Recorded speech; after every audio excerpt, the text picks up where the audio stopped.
You're watching CBS News.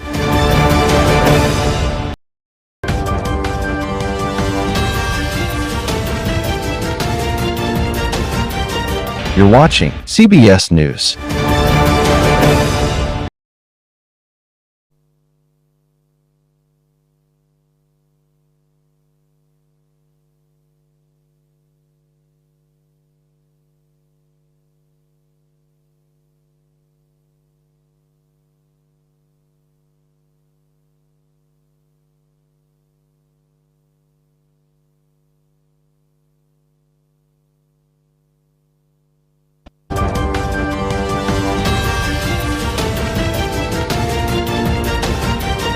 You're watching CBS News.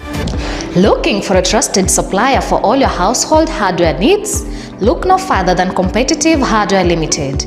We provide top quality building materials including cement, all types of iron sheets, paints, PPR and PVC pipes, electric pipes, building grills, BRC and square till in various sizes.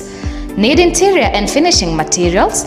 We've got you covered with gypsum rails, marine boards, ceiling boards and tanks of all sizes. For fencing, we stock barbed wire, chain link and wire mesh.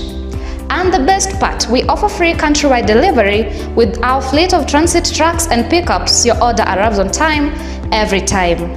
Visit us in Kitengela along Namanga Highway, opposite 411 stage, or at our branches in Kitisuru and Busia.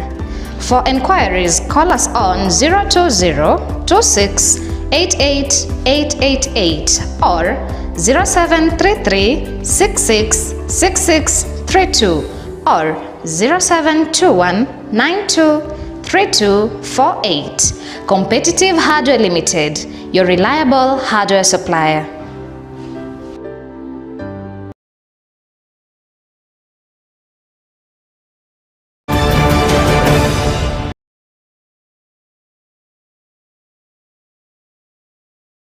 Competitive Manpower International Limited is recruiting delivery riders in the United Arab Emirates. If you have a passion for the road and a desire to work in a fast-paced environment, then this is your chance. Don't wait. Send your applications to competitivemanpower@gmail.com. Want to apply in person? Visit our offices at Kiko Road behind the Casa Hotel, KCB River Road, Nairobi. For more details, call us now on 0721-506627 or 0733-392180. Act Fast opportunities are limited. Secure your spot today and start your journey as a delivery rider in the United Arab Emirates.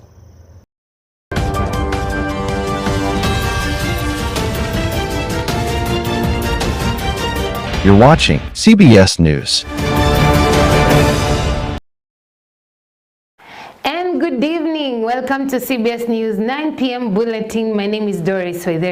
On to our first story of the day. The Independent Electoral and Boundaries Commission, IEBC, led by Chairperson Erastus Edung Edekon, was sworn into office by Chief Justice Martha Koome a day after their appointments were cleared by a bench of 3 judges of the High Court. The commissioners will serve a term of 6 years. Speaking moments after taking the oath, the new IEBC chairperson expressed gratitude to the President William Ruto for the appointment and assured Kenyans of his readiness to serve them. Today marks the beginning of our service to the people of Kenya. We must approach this sacred duty, therefore, with the urgency and integrity and absolute commitment guided by our Constitution and the laws of the Republic, but more importantly, guided by the expectations of every Kenyan. Free and fair and credible elections are the cornerstone of our democratic society. The IEBC is entrusted with the solemn responsibility to ensure that every citizen's voice is not only heard, but honored. As Winston Churchill once said, the price of greatness is in responsibility. That responsibility now rests with us and with all Kenyans. I also join you to congratulate the chairperson and the commissioners on your appointment and formal assumption of office. Kenya does not belong to politicians. It does not belong to the judiciary. It does not belong to the IEBC, the police, or any other institution. Kenya belongs to all of us, and no one has a right to trample over others. Each one of us, despite our rank or office, we owned only one vote.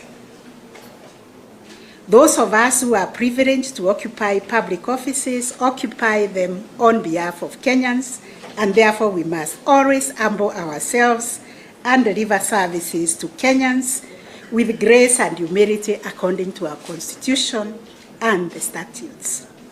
Whatever you will find not working and serving Kenyans properly at the IEBC, you must confront it and you must fix it. This is why you have been given the mandate. On to some sad news. Boniface Kariuki, the hawker who was shot in the head by police during protests in Nairobi CBD on June 17, 2025, has been laid to rest today in Kangema, Murang'a County.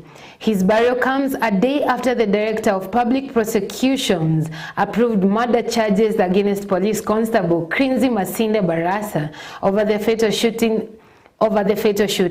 His co-accused Duncan Kiprono has since been released. Kariuki was shot at close range and rushed to Kenyatta National Hospital, where he underwent surgery. He remained in the intensive care unit for 2 weeks before being declared brain dead.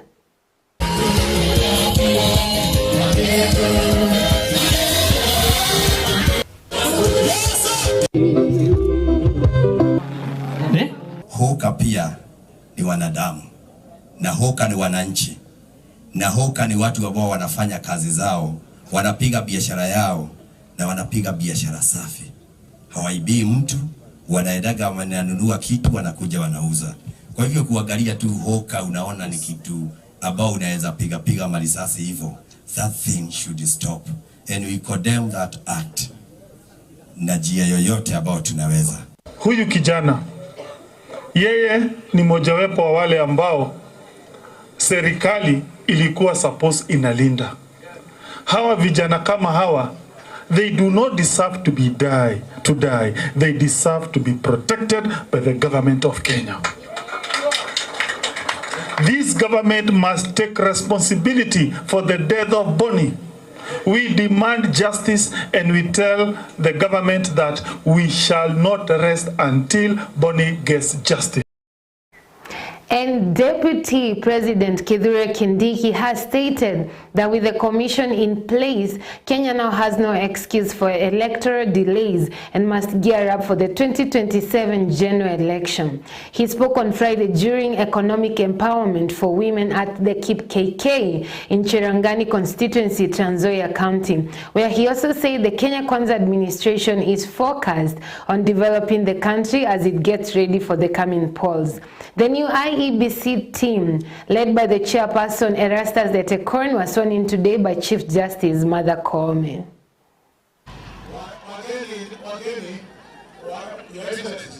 Hakuna njia ya mkato. Ule anataka kuwa MCA, MP, governor, rais, ngojea uchaguzi 2027. Hiyo uchaguzi ndio unaamua nani anakuwa kiongozi. Unapiga kura, IEBC na hesabu inatangaza. Mwenye hajafurahi anaenda mahakamani.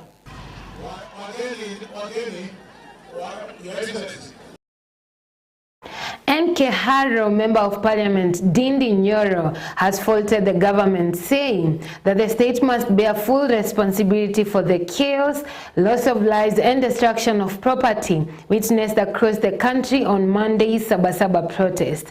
He called on the government to take full accountability for the events that unfolded, adding that the roadblocks mounted by security agencies on Monday indicate that the state was well aware of who was behind the looting and arson, yet allowed them to access businesses and public spaces. The government is squarely responsible for either omission or commission. Na mwanza kupea Wakenya tu story mingi kila wakati. We can see through the lies. We can see through, and we know for sure either the government was involved or it abetted those crimes and criminalities. Siku ya Monday ni serikali peke yake ilikuwa inalinda mabarabara zetu zote. Kama ni serikali ililinda mabarabara, wale walipita kuchoma mali ya watu, walipita wapi? Walipita wapi? And matters court. Senior Principal Magistrate Kip Kemoi Koech overruled a police application to detain Manyata Member of Parliament and two accused individuals for a further 14 days. The court instead granted each a cash bail of 300,000 Kenyan shillings, citing health concerns to allow the Member of Parliament and one of the accused persons to seek medical attention at hospitals of their choice. Where they are interested in. This whole thing is a political circus, an attempt to silence dissent in an otherwise open democracy and unconditionally release Honorable Mukunji, the journalists, the border. In fact, the very fact that you have a border representative in court tells you a lot.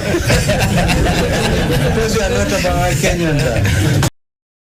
Still in the courtroom, TikToker and businessman Kakan Mayo has been released on a cash bail of 10,000 Kenyan shillings after spending 2 nights in custody at the Muthaiga police station. Mayo was initially scheduled to be arraigned in Milimani Law Courts, but was instead returned to the police station. He is accused of incitement for allegedly making inflammatory remarks and alarming publication targeting police officers and their families through his TikTok content. His legal team has dismissed the charges as baseless, arguing that the accusations do not meet the legal threshold for prosecution. They thought maybe I'm acting with a group or something, but I told them those are my personal views, and I'm speaking out of sincere cry of many Kenyans. No one paid me to do that. I'm not on any salary from any organization to speak against injustice. Khan was arrested for simply expressing himself. Khan is a model citizen, an upright man, he's a man of God, and he was arrested for doing the Lord's work. He's being accused of publishing alarming publication. First of all, that is very laughable, as there is no offense known in law as alarming publication. Freedom, liberty, and human rights are not a favor granted by the state. They are fundamental rights that everybody gets because they are human. We need national conversation. However long it will take, let it take long, but let every Kenyan know his role, the role of police, and the role of administration. Everybody will be okay.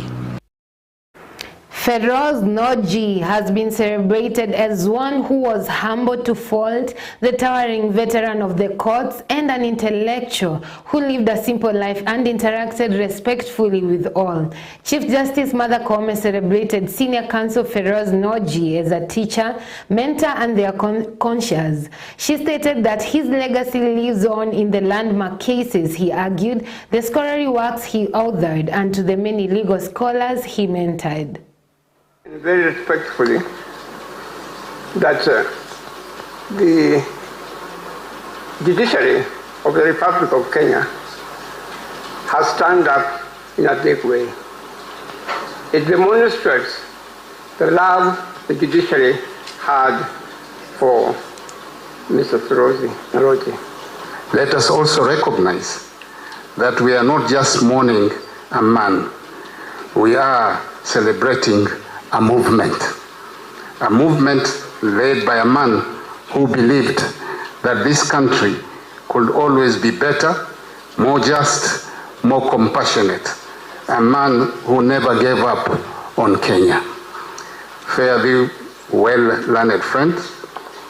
You have run your race with dignity. Kenya is better because you lived. May his soul rest in eternal peace. Thank you. And the Maasai community has appealed to Chief Justice Martha Koome over a land ruling by a Kajiado court to allow the subdivision of the Kiboko land. Residents say the ruling has ignored their ancestral land rights while accusing Nairobi's officials of fueling the conflict. Fraudulently decided to produce an order against the existing one that was initial. That's also contradicting. Isn't that impunity? We wish to ask our sister, our mother, Chief Justice Koome, please take on Kajiado Environment Court, because many other evils could be happening in that same court. Please come and save us. Come and save the community. Shamba ni ya Maasai stock na tutakufa na hiyo shamba yetu, na tunaimisa rais wa nchi yetu ya Kenya aangalie watu wake wale ambaye aliachia waangalie mashamba. Wasigonganishe watu kwa sababu wanataka unyakusi wa mashamba. Tunasikia tu wanataka kupeana ekari zaidi ya 900 kwa hiyo shamba. Ndio mtu atoe title fake. Na ile tayari iko, wenyeji ni sisi. Tukutane kotini. South, East, West na North. Wote tuko hapa na pamoja na watu wa Narok. Hii mambo ya Maasai stock tuliipatia heshima sana wakati ilipoingia nini ya kwenda kotini. Tukaheshimu koti, tukangoje uamuzi wa koti, lakini sasa tumeona kama mambo imeanza kubadilika. Kuna watu wameanza kumashroom, wanataka kukuja kurithi mali ambaye sio yao. Na sisi wenyewe tulikuwa tu tumenyamaza kwa sababu tulikuwa tunangojea uamuzi wa koti. Lakini sisi ndio wenye Maasai stock, we are the original owners. True. And Maasai stock belongs to us. And cancer remains a significant public health concern in Kenya, ranking among the top 2 deadliest diseases and resulting in over 44,000 new cases annually, with 75 lives lost daily. According to the National Cancer Institute of Kenya, the disease's impact is substantial, placing a heavy burden on families, communities, and the healthcare system. The things that the National Cancer Institute of Kenya is mandated to be able to oversee, because we have to try and standardize the care, but regardless of where somebody accesses care within our healthcare system, our recommendations are the same. And then we talked about financial risk protection, because we have got a lot of funding that comes in for healthcare. Out-of-pocket expenditure is still is still high, and that needs to be managed, and that's one of the initiatives we have towards UHC. Our Ministry of Health, through the National Cancer Institute of Kenya and other partners, is continually rolling out HPV vaccination amongst our girls through our schools and in our communities. This is one example on how prevention is going to prevent cancer. Care is one of the things that most of the time is left out. Psychosocial, I've talked about mental health. Rehabilitative. Nobody wants to waste a lot of money on treatment and then lose somebody who was upstanding to depression or suicide. That's something that can be managed. Let's get sporty, and Kenya's national team has officially begun preparations for the upcoming Total Energies African Nations Championship CHAN 2024, reporting to camp just over 3 weeks ahead of their opening Group A fixture. A provisional 30-man squad of the Harambee Stars is currently training at the Moi Sports Center Kasarani Annex in Nairobi, which is adjacent to the main stadium that will host all of Kenya's group matches. The players were formally welcomed by Cabinet Secretary for Youth Affairs, Creative Economy and Sports Salim Mvurya, and Football Kenya Federation FKF President Hussein Mohamed. The government has pledged its full support with the aim of ensuring that Kenya delivers a strong performance and competes for the title on home soil.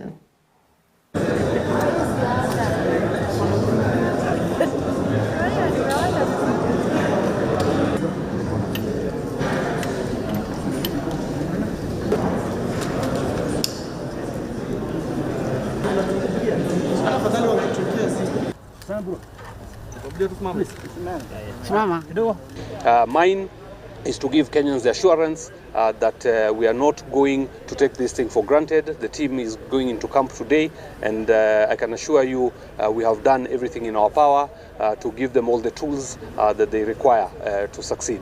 I'm here to bring success to this country, and the players that we've selected is the players that we've seen, the players that I've had in camp, and they were just unfortunate when you go and play World Cup qualifiers, international players come, so you can't select everyone.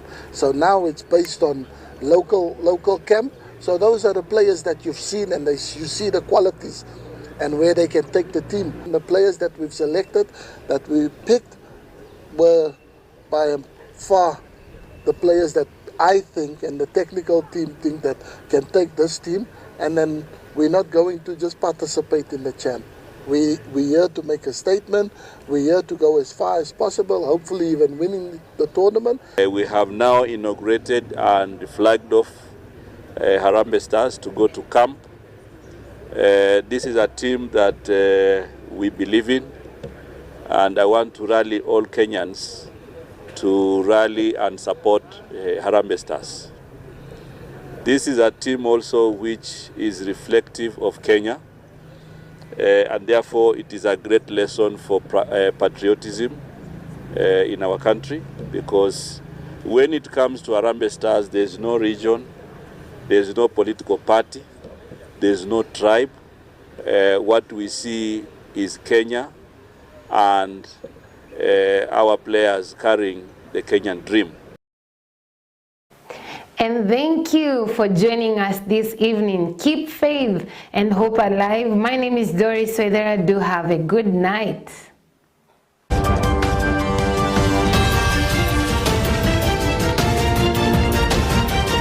You're watching CBS News.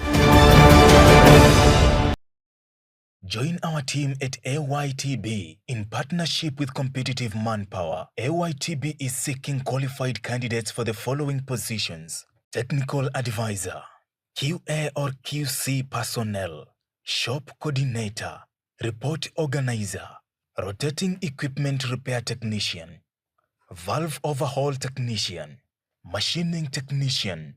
Contact us today on 0721 506627 or 0733 392180. You can also visit us at Waterseas Plaza, Kikorok Road. Alternatively, you can send an email to info@competitivemanpower.com. Apply now. Limited slots available.